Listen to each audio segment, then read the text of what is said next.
नमस्कार विद्यार्थ्यांनो, स्वागत आहे आपलं अपडेट मराठी या युट्यूब चॅनलवरती। आज आपण कारागृह विभाग अंतर्गत घेण्यात येणाऱ्या परीक्षेचा फॉर्म कसा भरायचा या संदर्भात माहिती या व्हिडिओच्या माध्यमातून जाणून घेणार आहोत।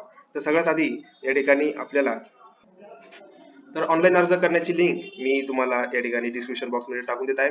तिथून तुम्ही क्लिक करून ऑनलाईन अर्ज भरण्यासाठी सुरुवात करायची आहे। तर इथे आपल्याला रजिस्टर वरती क्लिक करायचे। सगळ्यात आधी रजिस्टर वरती क्लिक केल्यानंतर पुढे आपल्याला एक सूचना दिसते, या सूचनेला क्लोज करायचंय। त्यानंतर या ठिकाणी अशा प्रकारची एक विंडो ओपन होईल, याला त्या ठिकाणी स्क्रोल करायचं, पुढे आय ऍग्री यावरती क्लिक करायचं आणि खाली त्या ठिकाणी स्क्रोल केल्यानंतर आपल्याला पर्सनल डिटेल्स भरायची आहेत। तर सगळ्यात आधी आपल्याला उमेदवाराचं पहिलं नाव त्या ठिकाणी आपलं नाव टाकायचं, त्यानंतर कॅन्डिडेट्स मिडल नेम इथं वडिलांचं नाव टाकायचं आणि कॅन्डिडेट्स लास्ट नेम या ठिकाणी आपलं आडनाव त्या ठिकाणी कॅपिटल लेटर मध्ये भरायचं आहे। आपलं पूर्ण नाव भरल्यानंतर आपल्या नावात बदल झाला आहे का या ठिकाणी नावात बदल असेल तर यस करा, नसेल तर नो वरती क्लिक करायचं। त्यानंतर इथून आपल्याला आपली जन्मतारीख त्या ठिकाणी टाकायची आहे। जन्मतारीख टाकल्यानंतर पुढे आपल्याला जेंडर दिले, इथे जेंडर आपलं सिलेक्ट करायचंय। त्यानंतर पुढे मोबाईल क्रमांक त्या ठिकाणी टाकायचा आहे आणि त्यानंतर पुढे कन्फर्म मोबाईल नंबर वरती तोच मोबाईल नंबर टाकून त्या ठिकाणी मोबाईल नंबरची खात्री करून घ्यायची।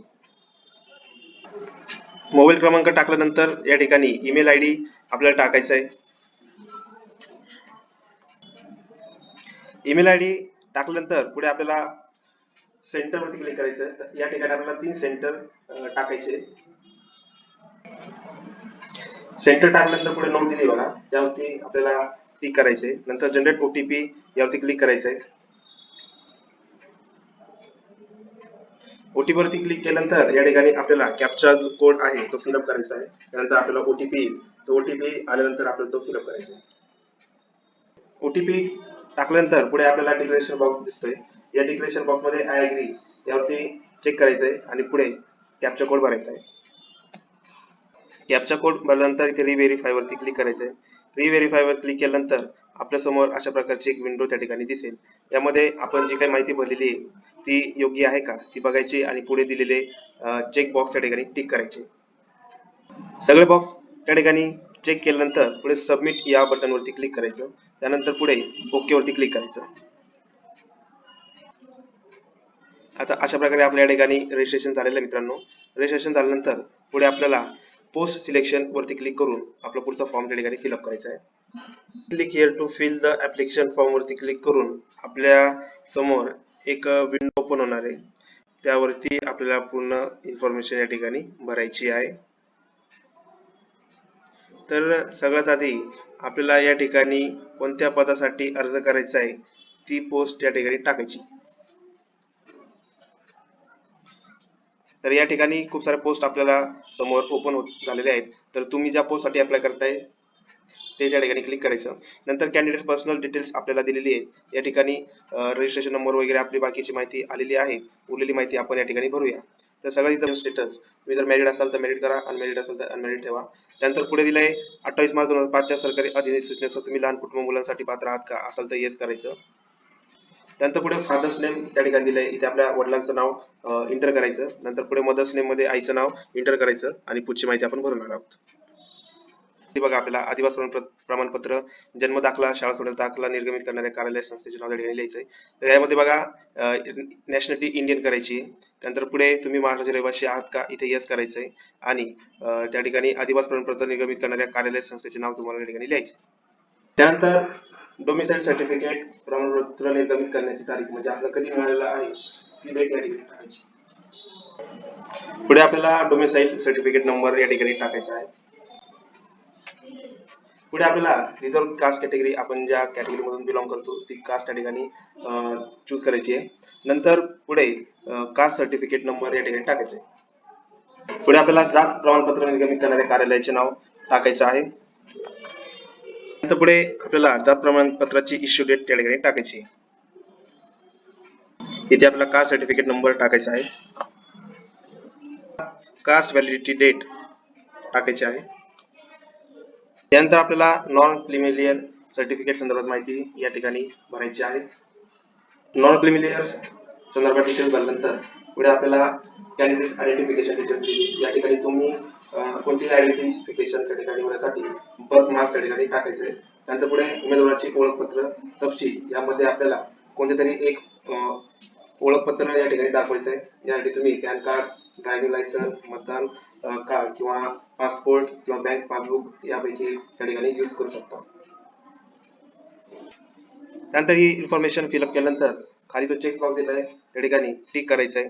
हे दिलंय की I am voluntary submitted my identity proof to establish my identity, म्हणजे मी माझी ओळख प्रसिद्ध करण्यासाठी स्वेच्छेने माझ्या ओळखीचा पुरावा या ठिकाणी सादर करीत आहे. त्यानंतर सेव्ह या बटनावरती क्लिक करायचं आहे. इथे ओके वरती क्लिक केल्यानंतर सेव्ह नेक्स्ट वरती क्लिक करायचं आहे.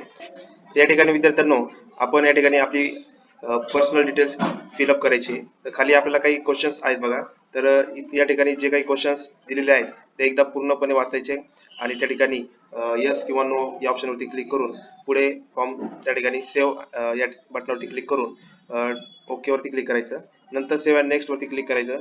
नंतर आपल्याला पुढे त्या ठिकाणी ऍड्रेस डिटेल्स वरती या ठिकाणी आपल्याला आपला ऍड्रेस त्या ठिकाणी टाकायचा.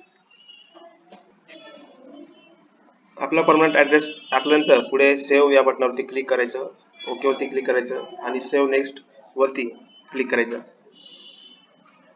हे आपल्याला क्वालिफिकेशन डिटेल्स भरायचे आहेत. 10वीची पूर्ण डिटेल्स भरल्यानंतर आपल्याला या ठिकाणी 12वीची डिटेल्स भरायचे आहे. हे पदवीचा तपशील त्या ठिकाणी भरायचा आहे. क्वालिफिकेशनची संपूर्ण डिटेल्स भरल्यानंतर आपल्याला सेव्ह बटनावरती क्लिक करायचंय. त्यानंतर ओके वरती क्लिक करून सेव्ह अँड नेक्स्ट वर क्लिक करायचंय. यानंतर पुढे आपल्याला डॉक्युमेंट्स त्या ठिकाणी अपलोड करायचे आहेत. तर सगळ्यात आधी आपल्याला पासपोर्ट साईज फोटो अपलोड करायचा आहे.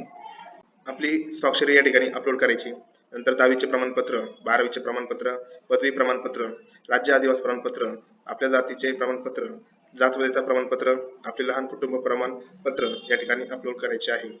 तर या ठिकाणी दिले बघा की लहान कुटुंबाचे प्रमाणपत्र कसे अपलोड करायचे, तर त्या संदर्भात या ठिकाणी आपला एक नमुना दिलेला आहे. त्यानुसार आपण त्या ठिकाणी आपली माहिती यामध्ये फिलअप करायची आणि हे पत्र अपलोड करायचं आहे. त्यानंतर आपले पॅन कार्ड अपलोड करायचंय. त्यानंतर राजपत्र किंवा विवाह प्रमाणपत्र अपलोड करायचंय. तसेच जे काही अदर रिलेव्हंट डॉक्युमेंट्स असतील ते अपलोड करायचे. आणि यानंतर आपल्याला परीक्षा शुल्क या ठिकाणी भरायचं आहे. कास्टवाल्यांसाठी त्या ठिकाणी 900 रुपये शुल्क असेल आणि ओपन कॅटेगरीतील विद्यार्थ्यांसाठी 1000 रुपये शुल्क या ठिकाणी असणार आहे. पुढे डिक्लेरेशन त्या ठिकाणी दिलेले आहे. ते सगळे चेक बॉक्स आपल्याला त्या ठिकाणी चेक करायचे आहे आणि इथे टिक करायचं आहे. पुढे आय अग्री वरती टिक करायचंय. नंतर सबमिट या बटनावरती क्लिक करायचंय. सबमिट बटनावरती क्लिक केल्यानंतर आपल्याला पुढे पेमेंट वगैरे करायचंय. पेमेंट केल्यानंतर आपल्या त्या ठिकाणी फॉर्म भरला जाईल. अशा प्रकारे आज आपण आरोग्य विभाग भरतीचा फॉर्म कसं भरायचा या संदर्भात माहिती घेतली. हा जर व्हिडिओ तुम्हाला आवडला असेल तर चॅनलला लाईक करा, शेअर करा, सबस्क्राईब करा. भेटूया आपण पुढील व्हिडिओमध्ये.